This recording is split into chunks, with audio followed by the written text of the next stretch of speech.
আসসালামু আলাইকুম প্রিয় শিক্ষার্থী, আজকের এই পর্বে আমরা প্রথম অধ্যায় থেকে দেখো দিনাজপুর বোর্ড 2024 একটা কোশ্চেন নিয়ে আলোচনা করব। তো আমরা প্রথমে আমরা উদ্দীপকটা পড়ি। তো উদ্দীপক কি বলতেছে একটু দেখি। দেখো উদ্দীপকে বলতেছে দৃশ্যপট 1 এবং দৃশ্যপট 2 দুইটা দৃশ্যপট দেওয়া আছে। ঠিক আছে, বলতেছে দশম শ্রেণীর ছাত্রী রিমা টিভিতে নাটক দেখছিল। নাটকে একটি মেডিকেল কলেজের দিক থেকে সরকারি নিষেধাজ্ঞা ভঙ্গ করে একটি মিছিল এগিয়ে আসতে দেখা যায়। হঠাৎ পুলিশ মিছিলের উপর আক্রমণ চালায়, এতে বেশ কয়েকজন হতাহত হয়। তো এটাকে আমরা বুঝতে পারতেছি এটা হচ্ছে কি ভাষা আন্দোলন। এটা ভাষা আন্দোলন ছিল। তো দেখো, যখন 1952 সালের 21শে ফেব্রুয়ারি 21শে ফেব্রুয়ারি যখন ছাত্ররা এই যে ঢাকা বিশ্ববিদ্যালয় মেডিকেল কলেজের আমতলা থেকে একটা হচ্ছে মিছিল বের করার কথা বলছিল। তো তার আগের দিন পাকিস্তান সরকার কি করে দিয়েছিল, 144 ধারা জারি করে দিয়েছিল। তার জন্য কি যেন ছাত্ররা কি করতে পারে না, মিছিল করতে পারে না। কিন্তু এই এত বাধা সত্ত্বেও ছাত্ররা মিছিল নিয়ে এগিয়ে গেছিল। তার পরবর্তীতে পুলিশরা হচ্ছে কি গুলি চালায় এবং বেশ কয়েকজন হচ্ছে কি ছাত্র মারা গিয়েছিল। এরপরে দৃশ্যপট 2 দেখি। রিমার দাদা রিমাকে একটি নির্বাচনের কথা বলেন। কি একটি নির্বাচনের কথা বলেন? নির্বাচনটিতে একটি দল বিপুল ভোটে জয়লাভ করার পর, দেখো নির্বাচনে একটি দল বিপুল ভোটে জয়লাভ করার পরে ক্ষমতাসীন সরকার দলটির হাতে কি ক্ষমতা হস্তান্তর করতে টালবাহানা শুরু করে। দেখো টালবাহানা শুরু করে, আমরা বুঝতে পারতেছি এটা ৭০ নির্বাচনে কি আওয়ামী লীগ সংখ্যাগরিষ্ঠতা অর্জন করেছিল, কিন্তু তাদের কাছে কি কোনোভাবেই ক্ষমতা দেয় নাই। আচ্ছা, ক নম্বর প্রশ্নটা কি, যে যুক্তফ্রন্ট সরকার কতদিন ক্ষমতায় ছিল? আচ্ছা, আমরা জানি যে যুক্তফ্রন্ট সরকার মাত্র কতদিন, 56 দিন ক্ষমতায় ছিল। কতদিন? 56 দিন। এরপরে খ নম্বর বলতেছে আওয়ামী মুসলিম লীগ গঠন করা হয়েছিল কেন, ব্যাখ্যা করো। কি আওয়ামী মুসলিম লীগ গঠন করা হয়েছিল কেন, ব্যাখ্যা করো। গ নম্বর রিমার দেখা নাটকের ঘটনাটি তোমার পাঠ্যপুস্তকের কোন ঘটনাকে ইঙ্গিত করেছে, ব্যাখ্যা করো। ঘ নম্বর প্রশ্ন বলতেছে দৃশ্যপট 2 এর নির্বাচন পরবর্তীতে জনগণের স্বাধীনতা সংগ্রামের চেতনাকে আরো বেগবান করেছিল। কি করতে বলতেছে? বিশ্লেষণ করতে বলতেছে।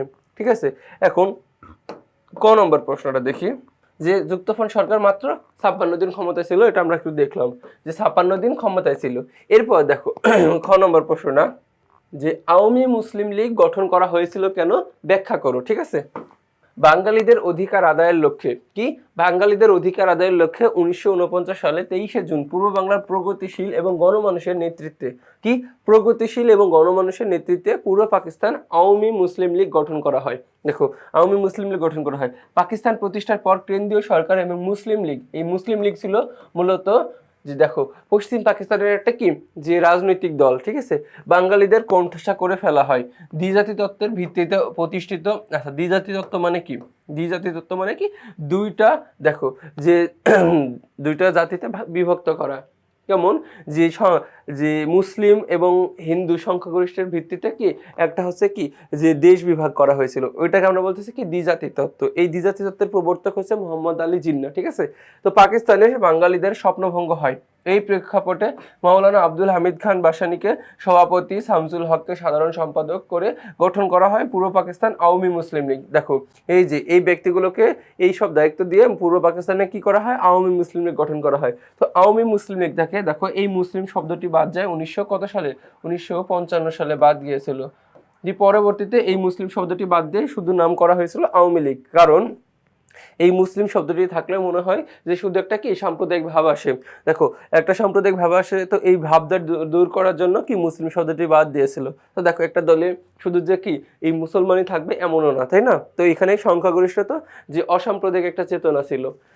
কোনো ধরনের কি এখানে কোনো ধরনের কিছু যে বিরোধ থাকবে না এমন একটা ভিত্তিতে। এরপর গ নম্বর কোশ্চেনটা দেখি।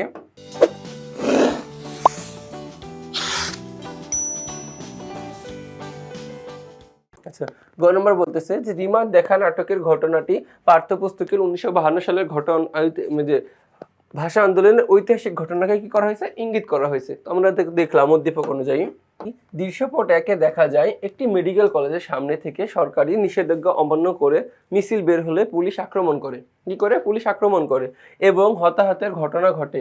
এটি দেখো সরাসরি 1952 সালের 21শে ফেব্রুয়ারির ঘটনার সাথে মিলে যায়।